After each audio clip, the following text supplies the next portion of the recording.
I've talked to parents whose children are 10, 12, and they talk about that moment when they found out there was something wrong with their child, and they still break out in tears.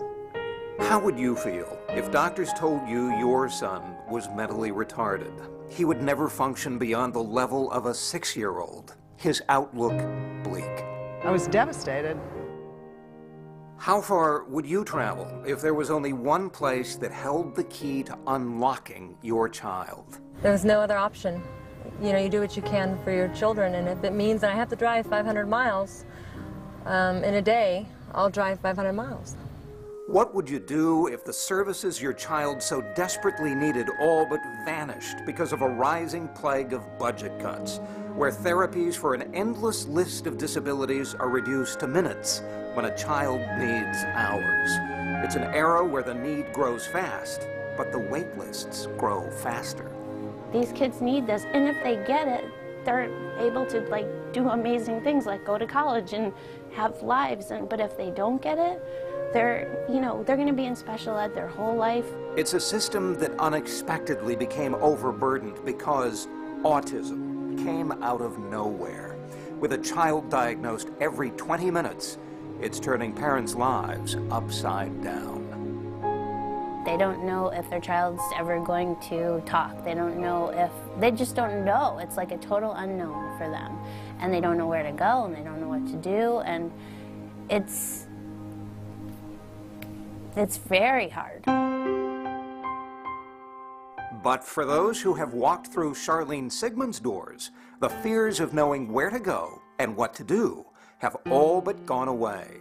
For inside these walls is a place where milestones never thought possible are being achieved. And the stories of success are nothing short of miracles.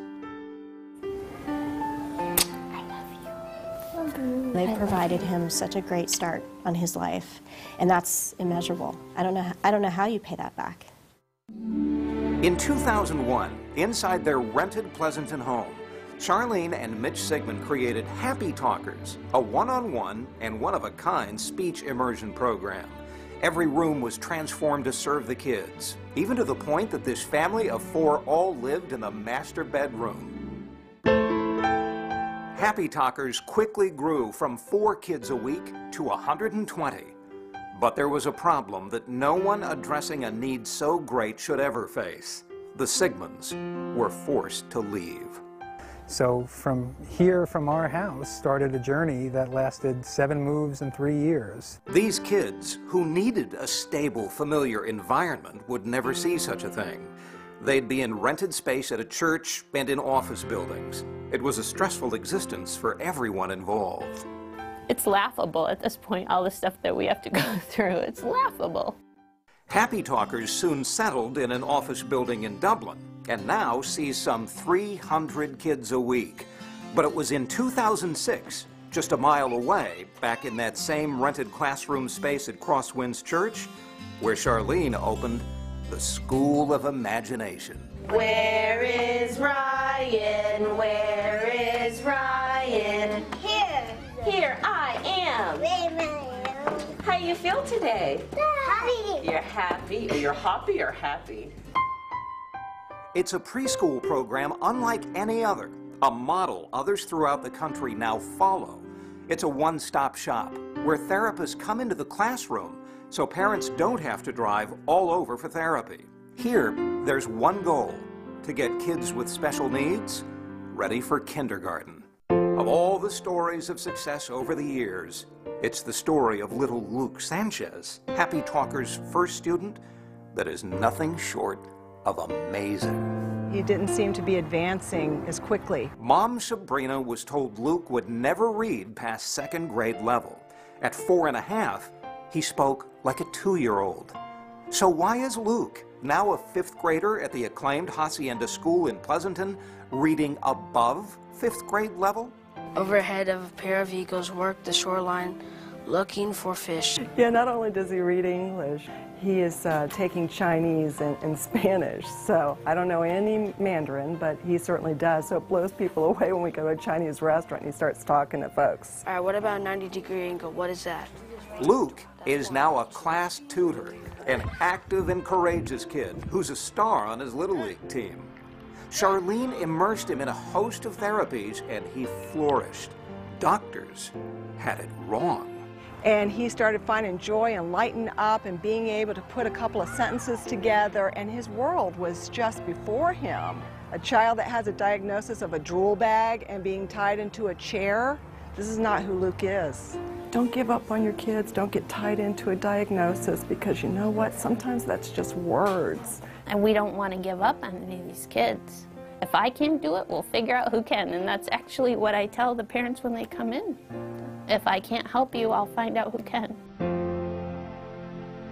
In all the years and with all the programs and all the kids, Charlene has never turned a parent away because they can't afford treatment.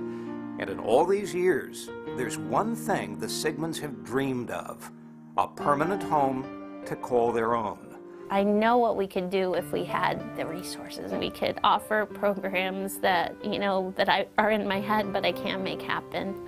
We can't just relax. It's always going to be a constant, you know, on the edge of our seat, what's going to happen next. And the tricky part is not letting anyone know about it, because if you let people know that you're having a bad day or frustrated, then it brings down morale. The Sigmans have worked tirelessly to create hope and miracles. And now, a little hope and a very big miracle is knocking on their door. At long last, here will sit the permanent home of the School of Imagination.